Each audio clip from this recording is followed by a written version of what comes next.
আজকে আমরা নতুন আরেকটি ক্লাস নিয়ে আমি আপনাদের সম্মুখে হাজির হয়ে গেলাম। এবং আমাদের আজকের ক্লাসটা কি, গত ক্লাসে আমি আলোচনা করেছিলাম প্রনাউন কাকে বলে এবং প্রনাউনের এক্সাম্পল, এবং তারই ধারাবাহিকতায় আমরা আজকে জানবো প্রনাউন কতভাবে বিভক্ত এবং প্রত্যেকটা বাগের এক্সাম্পল। আর এই ক্লাসটা শুরু করার পূর্বে আমি আপনাদের অবগত করে দিতে চাই যে প্রনাউন শিখলে কি ফায়দা আমাদের। আমাদের ষষ্ঠ শ্রেণীতে দেখেছে আইডেন্টিফিকেশন অফ প্রনাউন আছে।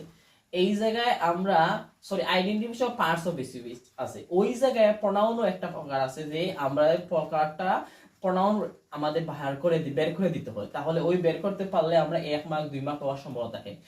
Inter first year and second year আমরা দেখা গেছে প্রনাউন রেফারেন্সিং আছে। ওই জায়গায় আমরা প্রনাউন্স বাহরতে সুবিধা হবে যদি আজকের ক্লাসটা প্রনাউন সম্পর্কে আমরা অবগত হতে পারি। Let's start our class. প্রনাউন্সের প্রকারভেদ, টাইপস অফ প্রনাউন্স। প্রনাউন হচ্ছে কয় প্রকার? 8 বা বিভক্ত। আবার বলি, প্রনাউন্স কয় প্রকার? 8 প্রকার। কয় প্রকার? 8 প্রকার। জানলাম আমরা প্রনাউন্সের প্রকারভেদ। ফার্স্ট অফ অল আমরা প্রথম প্রকারের নাম কি?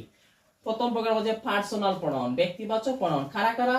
আই, উই, ইউ, দে। আমি এই জায়গায় জাস্ট কিছু শব্দ দিয়ে দিয়েছি, আরো আছে এটসেট্রা মিন্স ইত্যাদি আরো আছে। পার্সোনাল প্রনাউন আমরা জানলাম কি? I, we, you, they, he, she, it. আমরা এগুলা আমরা জানি first person, second person, third person, singular, plural, এগুলোই হচ্ছে পার্সোনাল প্রনাউনের এক্সাম্পল। নেক্সট ওয়ান ইনটুইটিভ প্রনাউন। ডব্লিউএস কোশ্চেন যতটি আছে সবটি হচ্ছে ইনটুইটিভ প্রনাউনের এক্সাম্পল। কি তিনটা দিয়ে দিছি দিকে, who, which and last one is what. এগুলো হচ্ছে ইনটুইটিভ প্রনাউনের এক্সাম্পল। আর 3 নম্বর কি? Distributive pronoun.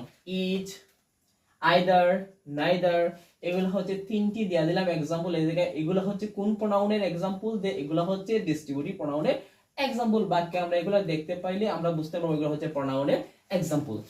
4th নাম্বার হচ্ছে demonstrative pronoun. This, that, those. এইভাবে আমরা নির্দিষ্টবাচক যদি শব্দগুলো ব্যবহৃত হয় তাহলে এগুলো হচ্ছে ডেমনস্ট্রেটিভ প্রনাউনের example. This, these, that, those, এই শব্দগুলোই হচ্ছে ডেমনস্ট্রেটিভ প্রনাউনের এক্সাম্পল।